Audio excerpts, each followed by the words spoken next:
So today we just saw the Dallas Mavericks pretty much cement their spot in the final, unless they become the first team in NBA history to blow a 3-0 lead. They have made the NBA Finals, and it's the same with the Boston Celtics. A lot of people are like, "Oh, it's a bit boring for the NBA. It's not good for the NBA." Who gives a damn? Like, at the end of the day, I don't understand when viewers play like armchair commissioner. Like, I don't care how much money the NBA makes at the end of the day.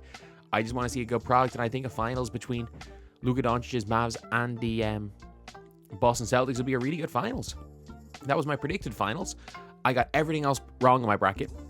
The only other thing I got right was, like, I predicted Boston's side perfect.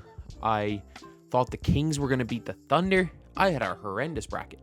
But anyway, the Mavs have just shown they can execute better. And ironically, they've shown they can execute better than the Denver Nuggets because they've got two guys.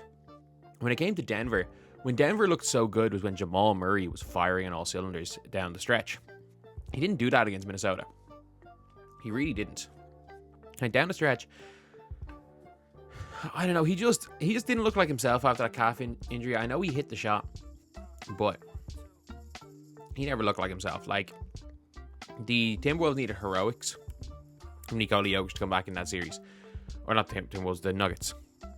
And now, oh man, I think Ant's just ran out of steam. Like, I don't think Ant is done as a player. Like, a lot of people are like saying he's done. A lot of people are like, oh, he's not even top 10. I'm like, man, you had him top 5 a week ago. Like, I don't get that revisionist history. Like I have not wavered. Even last year, the only time that I was like, oh, maybe I'm wrong was game 5, was it? Where Jokic just toyed with Minnesota. And I thought, okay, maybe I'm wrong. Maybe Jokic is just unfair. I have been team Luka's the best in the world since 2021. Luka's the best player in the world. He looks somewhat healthy. He doesn't look 100%, but again, no one's 100% in this stage of the playoffs, so there's no excuses anymore. But he looks unbelievable. And if they go and sweep Boston, well, not sweep Boston, sweep Minnesota, there's like a 5-day break, and that knee's only going to get better.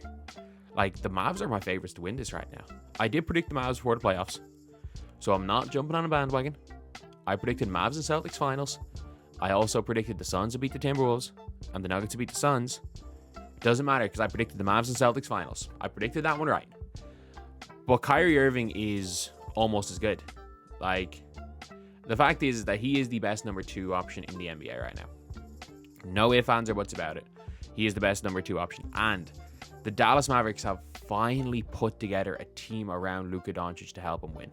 Like, the dumbest argument that anybody can make is player has not won equals player's not a winner. Because Doncic won an ACB. Doncic won a EuroLeague at 18 as the best player. Doncic won a Eurobasket as the second best player on the team. And, like, Slovenia winning Eurobasket is wild. So, like, he's won so much in his career that you're like... And as far as the playoffs are concerned, like, last season was a blip as far as team record. They just didn't... That team was... As good as Luka and Kyrie were, that team was not equipped to play with all of them. Then they got lively. Like, that loss, by the way, those losses to get out of the play-in, to get that pick, to get their pick, which eventually became lively, changed their whole season.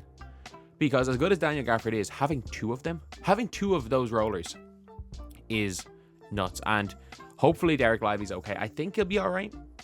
I think he'll be okay. Like, he seemed to be with it. And, like, they were saying he was questionable to come back into the game. Thank God he didn't. I reckon he probably sits game 3 or game 4. But Gafford is really good as well. They're just, like, it's literally, this is how I can describe it. It is like playing 2K with Kyrie and Luka. It's like, and those bigs. It's like playing 2K. It's literally high pick and roll with point guard and a lob threat. The defense doesn't help. You're in like a one-on-one situation, or you've got to switch, shoot over the big. And if the defense do help, you just throw the ball near the basket and they're going to catch the lob. Like, it's crazy. And the 2 of Luka and Kyrie are both equally as good at that. Like, Kyrie Irving as the number 2 option is ridiculous. He's absolutely ridiculous. And both of those guys down the stretch, they're both shot makers. Like, And they're both two of the greatest shot makers we have ever seen. And like, I think like obviously Curry is a much better shooter than Kyrie Irving. Kyrie is a better shot maker.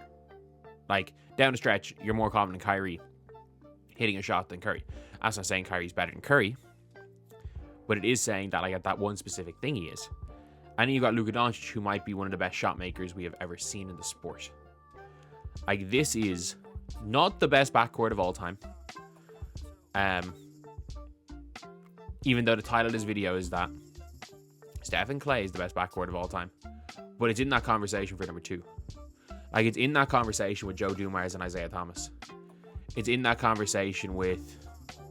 I'm trying to think off the top of my head what backcourts there are. Like, Steph and Klay is the best backcourt of all time. There is no ifs, ands, or buts about that. But they're in that convo for number 2.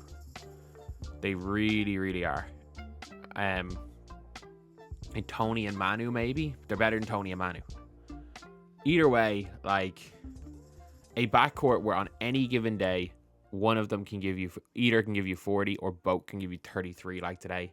It's mad. And also, they're starting to do it efficiently. Luka has his legs under him. He's got his legs under him. And then if you want to look at the Minnesota Timberwolves, Karl Anthony Towns is showing him smaller than mini-me. Anthony Edwards, like, he was better today. Still not good. Really still not good. And that's in comparison to like top 5, top 10 player in the world. Really not good.